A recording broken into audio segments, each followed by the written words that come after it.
So a young nigga has recently watched the Backrooms tonight. Well, yes, not tonight. Really, it was earlier today.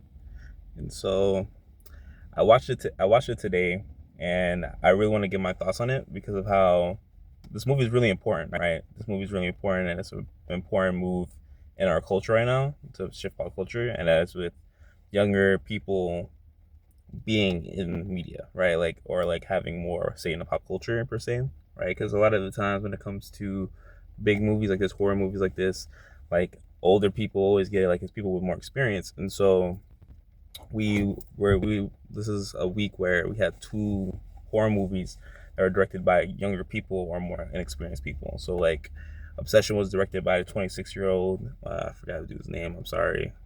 And but Backrooms was directed by I believe a 19-year-old. When it first started, he was 19, and I think it's really important to talk about it and give honest review feedback on it because because you know what I mean. Like we don't want this opportunity squandered, right?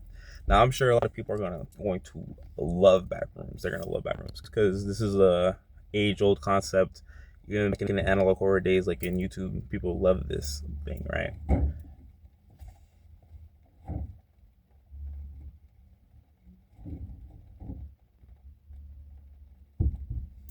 Right.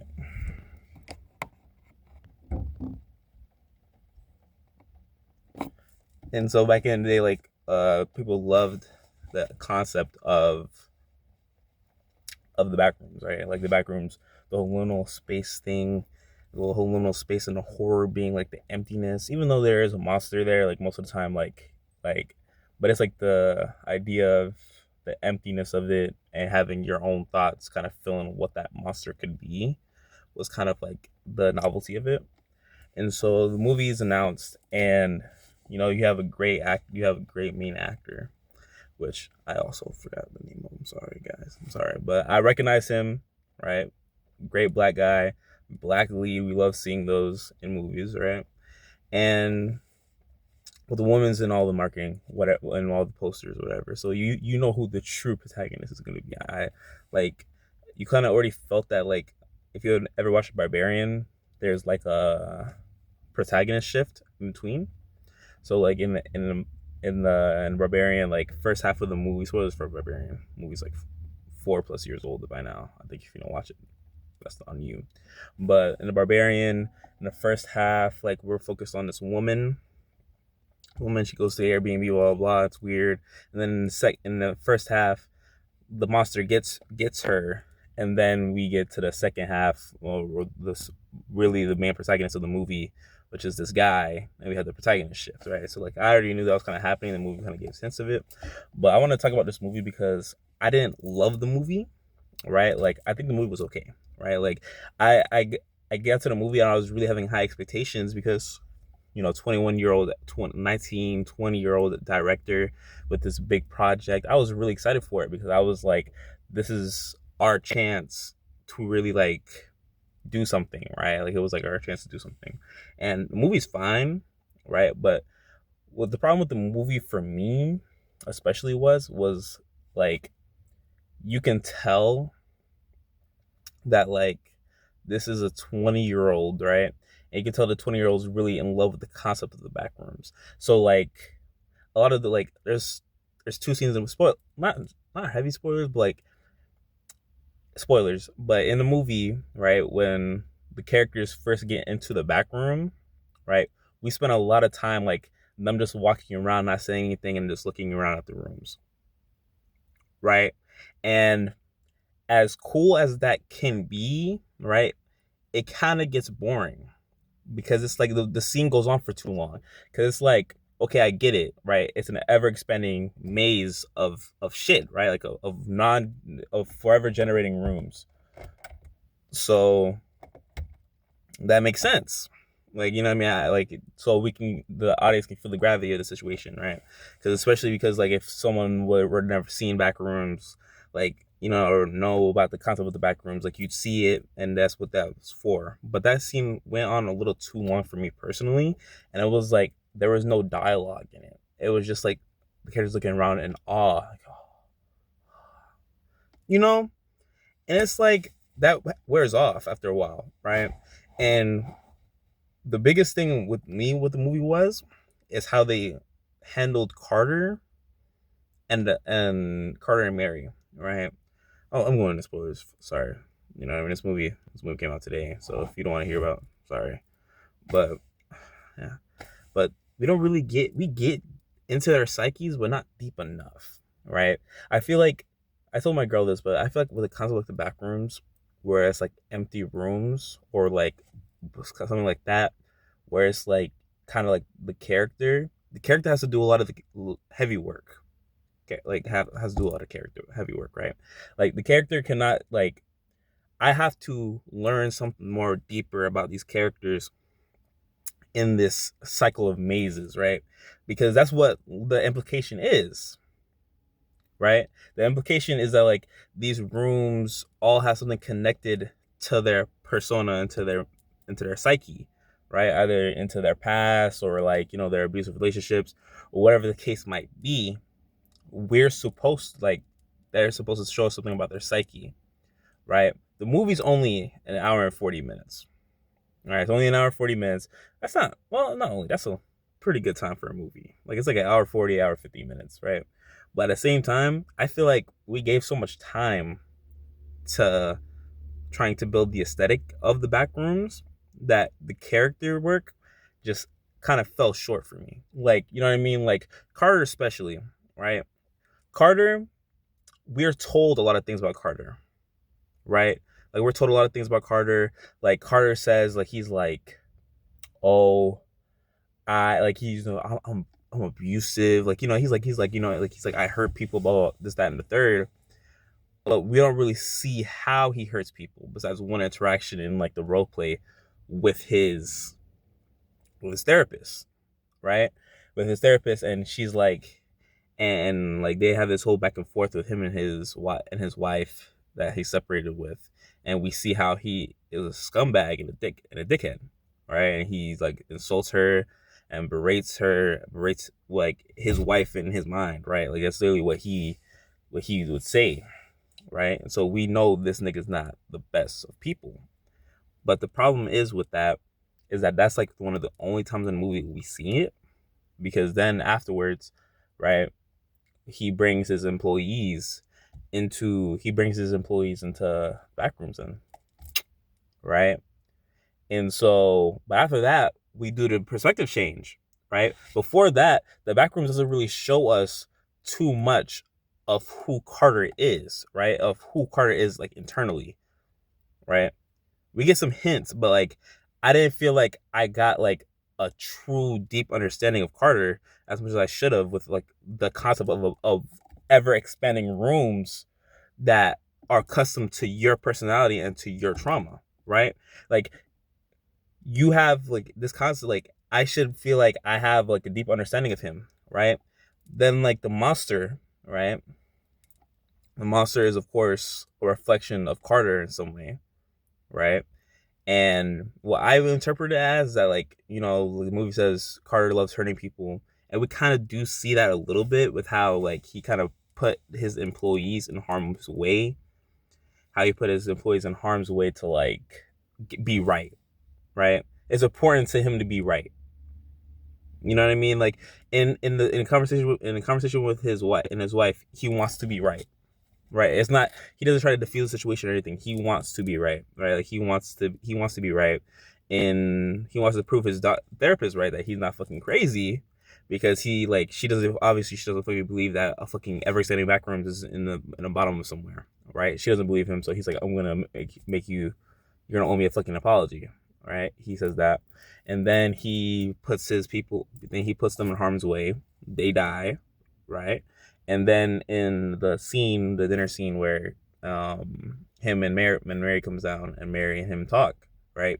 He wants to be right, and so he has her try like he has the role play happen, and but he wants her to role play as Barbara telling him that he's right, right? So that's an important part of his character, right? But there's other aspects that we don't quite see yet, right? Like for the most part, he's like a normal guy, and it's like the movie isn't like nearly as like introspective as I wish it would have been. right? And so then you get to Mary, and Mary, we get a lot about Mary. We get a whole flashbacks with Mary. Whole flashbacks, like literally whole flashbacks. Like, we get a whole flashback with her and her mother, and we see how her mother has like affected her, like how like her mother kind of drove her to therapy, and like how she has like this hero complex and she wants to save everyone. But then like she gets down to the back rooms and she immediately dumps that shit. Right? Like she dumps that shit, and we spend like the rest of the third act of the movie running away from the Carter monster. But the thing about the Carter monster is like, okay, he's a reflection of Carter, obviously, right? That's clear as day, like, you know what I mean? And he's meant to be like hurt, like he's clearly like the way of like Carter like hurts people. Like he like the monster thrives on violence, like it wants to hurt people. Like, you know what I mean? The first thing it does when it sees people is hurt people, right? The only person that it doesn't hurt at first is Carter when it first interacts with him. But then when Carter's like, we don't need to change this, that's, and the third, I guess that self-preservation in him dies out, and that self-preservation in the monster is null and void, and he kills Carter, right? And so we get this whole chase scene with the Carter monster, and shit of that nature. And maybe I just need to rewatch the movie again, but it was like we're running through these random rooms that don't mean anything. These rooms don't mean anything. They're literally just back rooms. Like they're literally just rooms, right? And don't get me wrong, name of the movie, duh. But at the same time, right? Like we're going through these, and I'm not seeing anything more of Mary's character. You know what I mean? Like I'm not seeing more of Mary's character while she's running, and then they want to tease us at the end of the. They want to tease us at the end of the movie with this like. They want to tease us at the end of the movie with like we see like the rooms and we see like the different aspects of their personality. But where was this during the movie? You know what I mean? Like during the movie, we got it took like a minute, right? I want to say like, I don't know, maybe I'm dragging it, but it felt like 15 minutes before we got to the back rooms. Like it was like good 15, 20 minutes until we got to the back rooms. And then we spent 10 minutes exploring the back rooms of him just going around in the back rooms. And then we spent like, you know what I mean? Like we spent too much, but too little time in the back rooms. And that's a weird feelings for me to have in a back rooms movie. And it's like, you can like, it's like in my head, like you can get away with doing that for a YouTube video. Like analog horror, it lends itself to the aesthetic, right? But for me, when it comes to horror, or especially analog horror or horror of this kind, is dread, right? For me to feel fear, like I need to be dreadful, right? Like I need to know like there's no hope in this scenario, right? But that's also just like not something that we don't really dive into with the characters, because the characters, like I'm like, you guys can get out at any time, right? Because in the movie there's like a door and it can go in and out the door, and so I'm like, okay, so if you can go in and out the door, right, where's my feeling of dread? Because another thing about the back rooms is that like you're stuck, you're stuck. You know what I mean? Like there's no way out. Like, you know, you're stuck in this eternal maze forever. And I understand why they don't want to fully commit with that, because it's kind of like, damn, that's it. Like, you know what I mean? Like it's too much dread for a movie. You want to have a little bit of hope. But it's also just like, I also wasn't scared, feeling fearful of the movie at all, because we were so deep into this like horror. Like we were trying to like so focus on the aesthetic of the back rooms. Right? When once again, right, that works in a YouTube video, but in a movie, when I'm watching it in the movie theater, and I'm watching it, and I'm just seeing him walk around in empty rooms that don't really mean anything, it doesn't quite hit the same.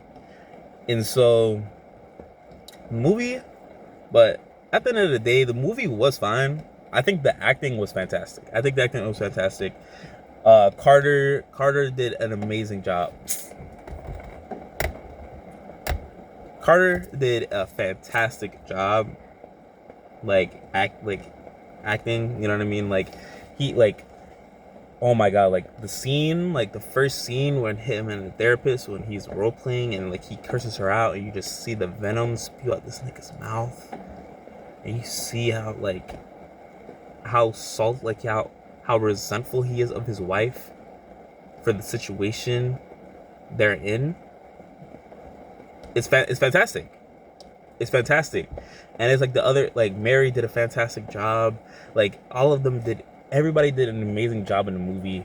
The director, even though I feel like the character work was a little bit like could have been better, the directing, the shots, the composition, everything, the movie has some real wallpaper worthy shots in there. Like if you go to that movie and you're trying to wallpaper farm, you got it. Like there's plenty of wallpapers you could have.